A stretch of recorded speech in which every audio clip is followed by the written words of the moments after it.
so far just answering super simple questions about my characters that I know the answers to, but I'm forced to think about it in a different way. It's definitely doing something up here. Like, okay, so in my story that I'm currently revising, CUTTLEPUNK, there's a 13-year-old girl.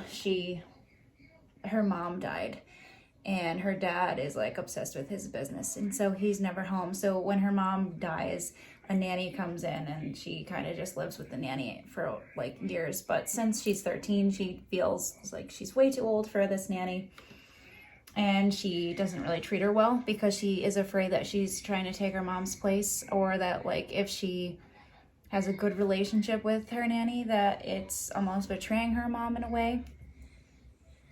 So she's really mean to the nanny, but somebody recently pointed out to me that she might be a little bit too harsh and that I should probably approach it differently.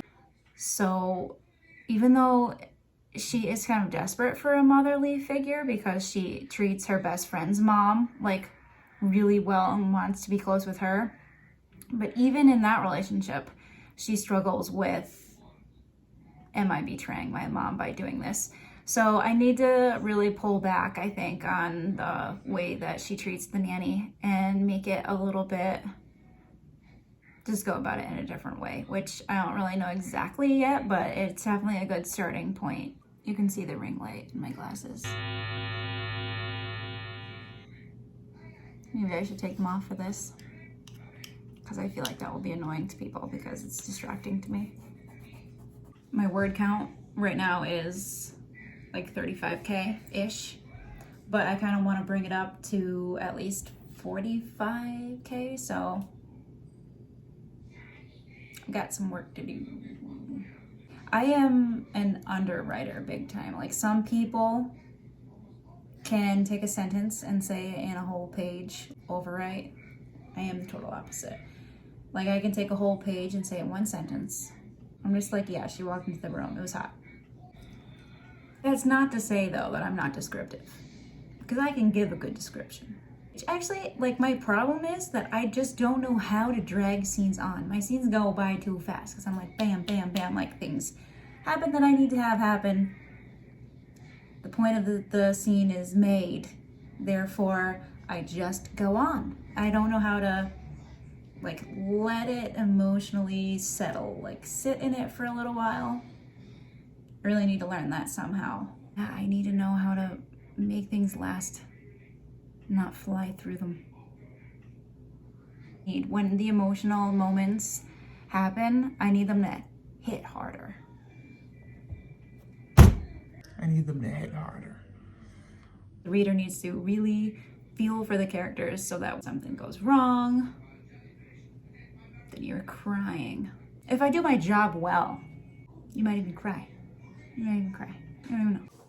Real quick, because my book is about, like, there's cuttlefish involved, because it's not, I don't want to tell you too much. I don't want to give away my secret sauce. Give you like a little drizzle, a little drizz, that, you know, there is obviously cuttlefish. It's called CUTTLEPUNK. We know this. I've told you this. There's also octopuses involved. And by the way, if you want to know what the plural of octopus is, octopuses. One of the villains in my book is, I don't know if I want to say that either, but I'll cut it out. So I got super into learning about cuttlefish, of course, because they're the main animal in the book, but because octopuses are also involved, I started looking up stuff about them, and then I actually got way hooked on learning about octopuses.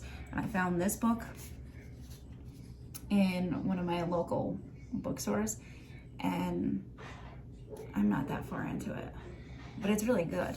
I mean, octopuses are so interesting to learn about. They're crazy.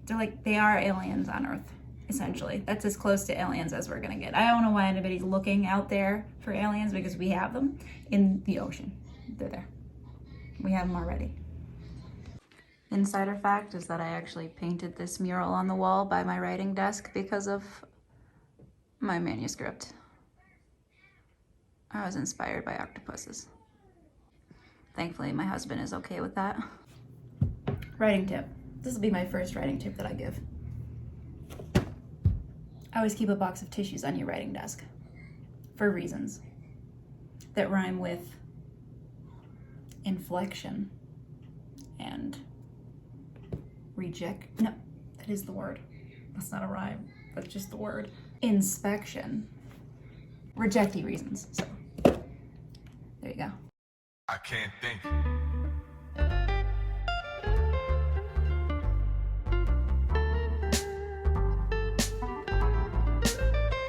What am I supposed to?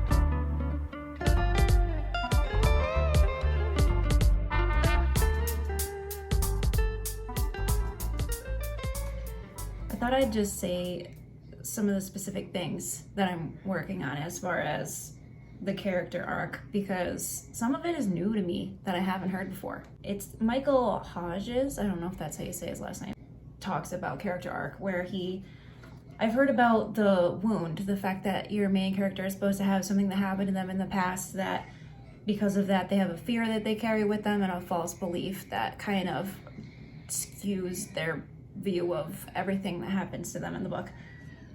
I have heard of those things. The thing that's new to me, your main character has an identity or a persona, the way that she sees herself, that's how she presents herself to the world. But then there's her essence, and that's her true self, and that's her without the protective shield that she presents to the world. And it's her if she were living in full bravery. The reason why that's so cool to think about it that way is when you have terms for it like that, because I think I kind of naturally, because I'm a pantser, I don't really think about this stuff ahead of time. It just kind of happens naturally a little bit. But now that I have the story already written and I'm looking at it with those terms, it's super helpful to think in the beginning she needs to be fully in identity. She is not her true self in the beginning, and that's the whole point of the book, is to get her to be in her essence by the end and be her true self by the end, and to watch the struggle in between the true self and the persona. What I'm trying to say is that the essence, true self, and the persona that your main character presents to the world, that's the internal conflict. That back and forth battle of those two things fighting against each other. Mom. What? I'm killing myself. And finally giving in to true self at the end, whatever decision it is that the character makes to finally commit to the goal or like do the hard thing, they need to come into their full essence in order to do that thing. And I think that's so cool.